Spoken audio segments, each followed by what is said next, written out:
Espace TV, le 22h.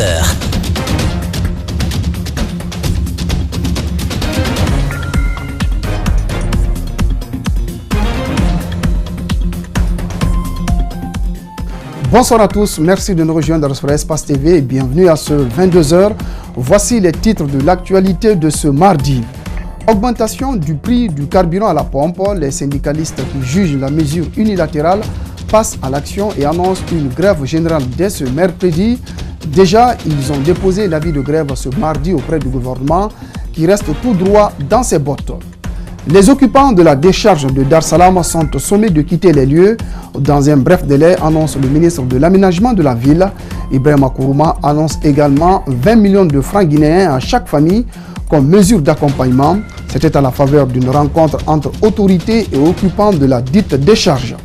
Le président français reste déterminé dans la lutte contre le terrorisme en Afrique et condamne la vague d'attentats djihadistes qui a fait ces derniers jours 25 victimes au Mali et au Niger.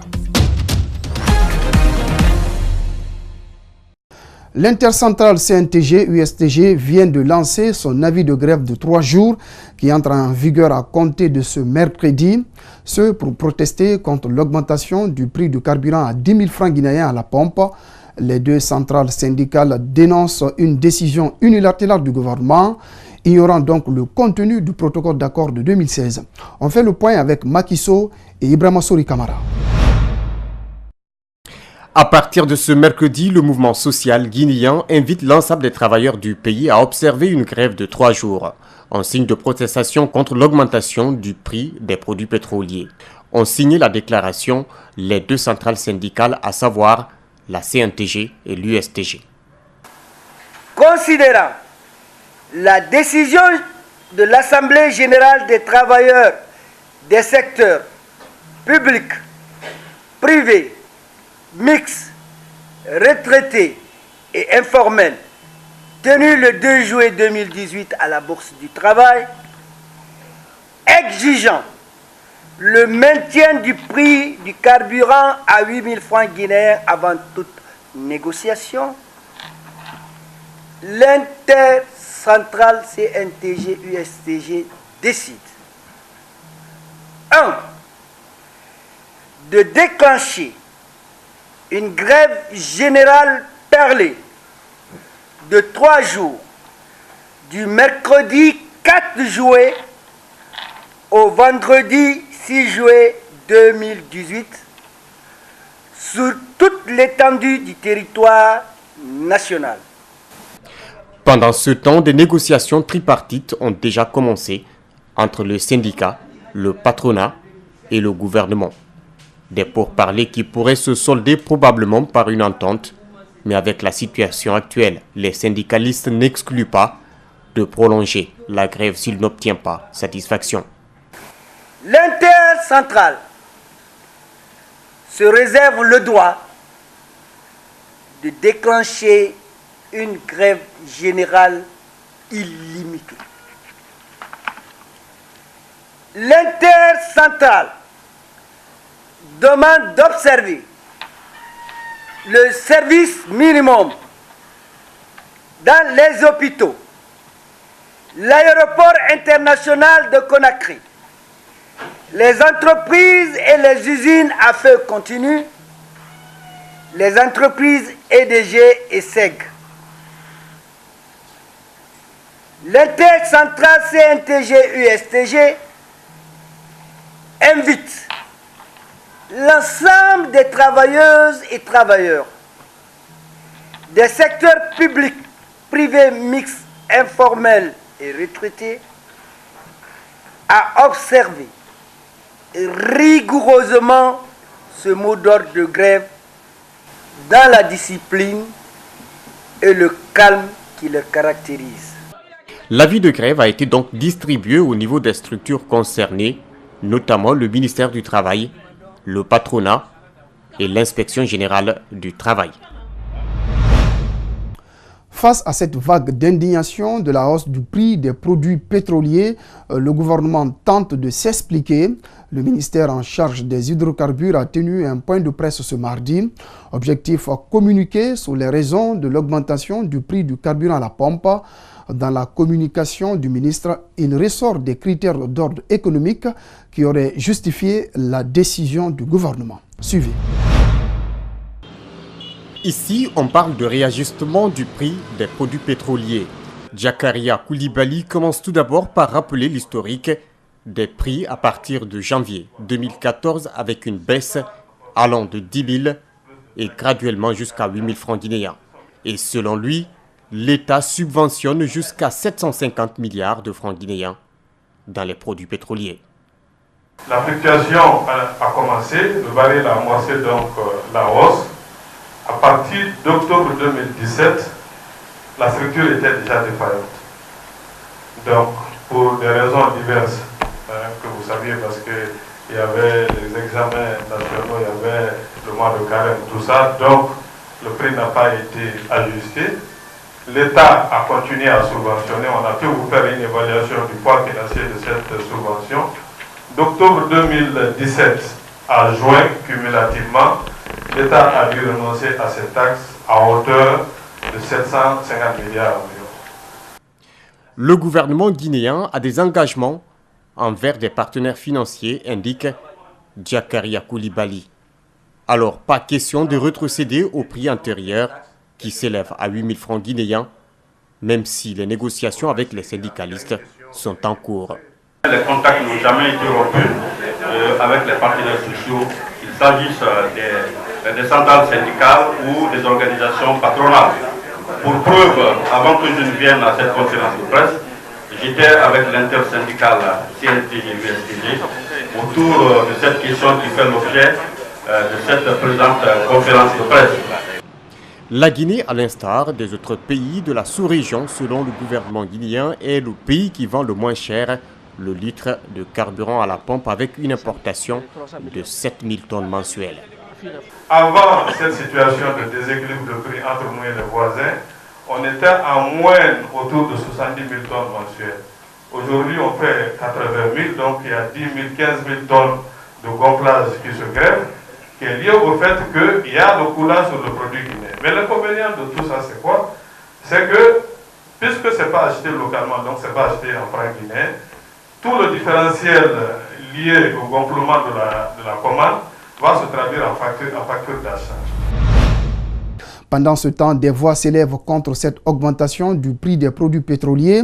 C'est le cas notamment des forces sociales, une dynamique des organisations de la société civile guinéenne qui jugent inopportune cette augmentation.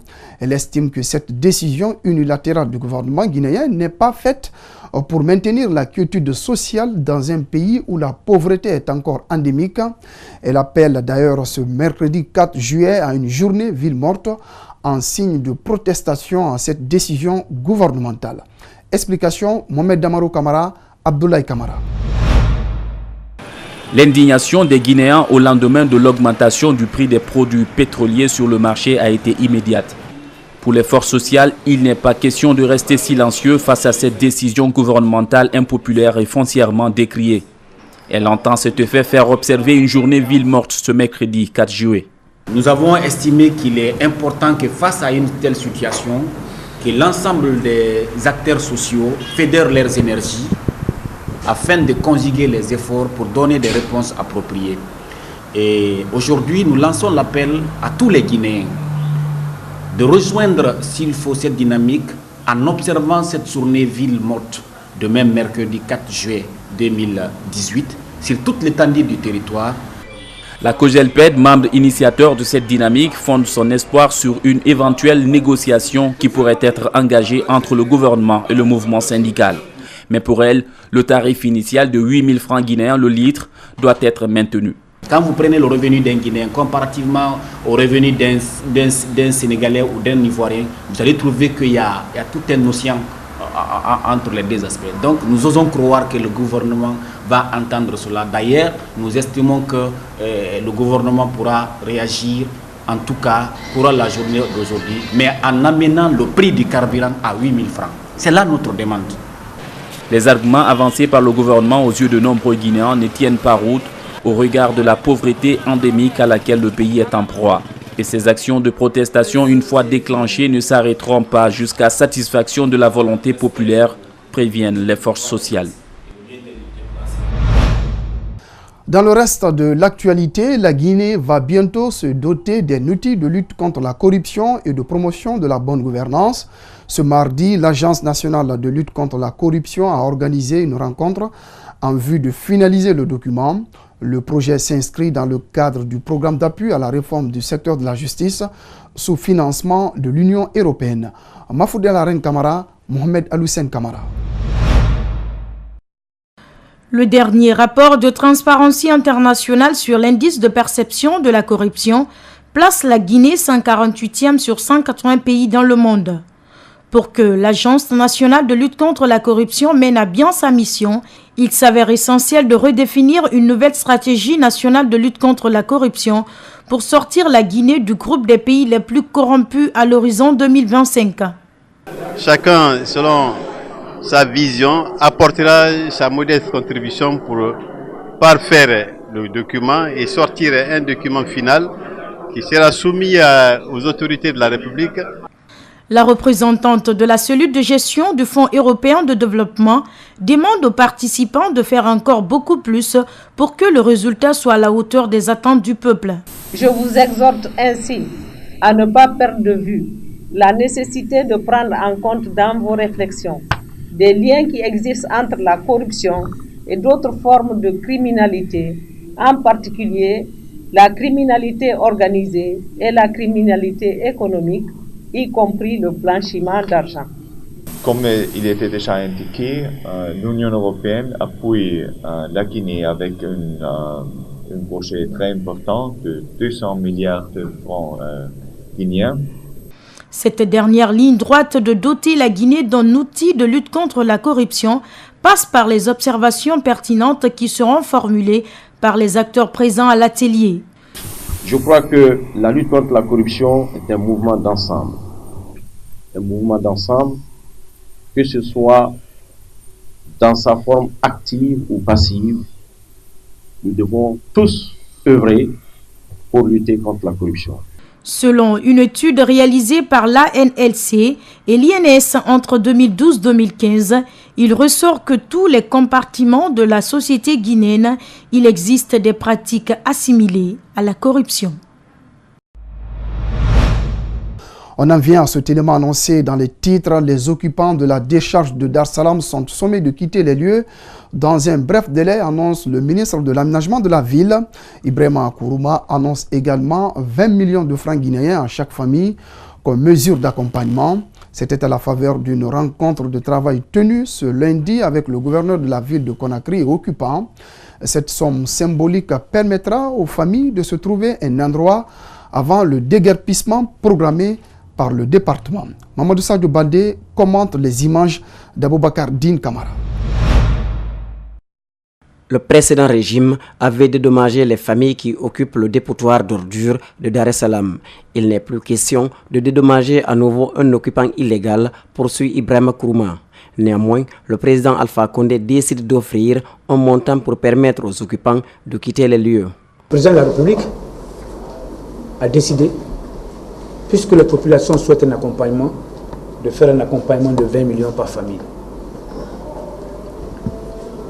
Le nombre de familles recensées à l'époque, 201 familles, ce qui fait 4 milliards 20 millions disponibles aujourd'hui pour être repartis à cette population, à ces familles inscrites pour le déguerpissement. Les familles recensées vont toucher le montant annoncé. Un travail préalable est déjà fait, précise le ministre de l'Aménagement. Beaucoup de contacts ont été faits. Il y a eu des rencontres effectuées par le gouvernorat et les chefs de quartier, les populations pour qu'elles viennent aujourd'hui récupérer l'argent. Nous sommes venus ici aujourd'hui pour que le paiement se fasse. Le triste souvenir de l'année dernière hante encore les esprits. Pour éviter un nouveau drame humain, le ministre entend presser les pas. Aller vite, être rapide, parce qu'on ne va pas traîner là-dessus. Les grandes pluies arrivent. Vous avez vu ce qu'il y a eu l'année passée comme problème. Vous avez vu ce qui se passe dans les autres pays avec les grandes pluies. On ne va pas continuer à rester à attendre. Nous souhaitons que cette opération se fasse le plus rapidement possible afin que les populations quittent le plus rapidement possible sur les lieux. Au départ, le dépotoir couvrait une superficie de 25 hectares. Aujourd'hui, il ne reste plus que 10, estime le ministre de l'Aménagement.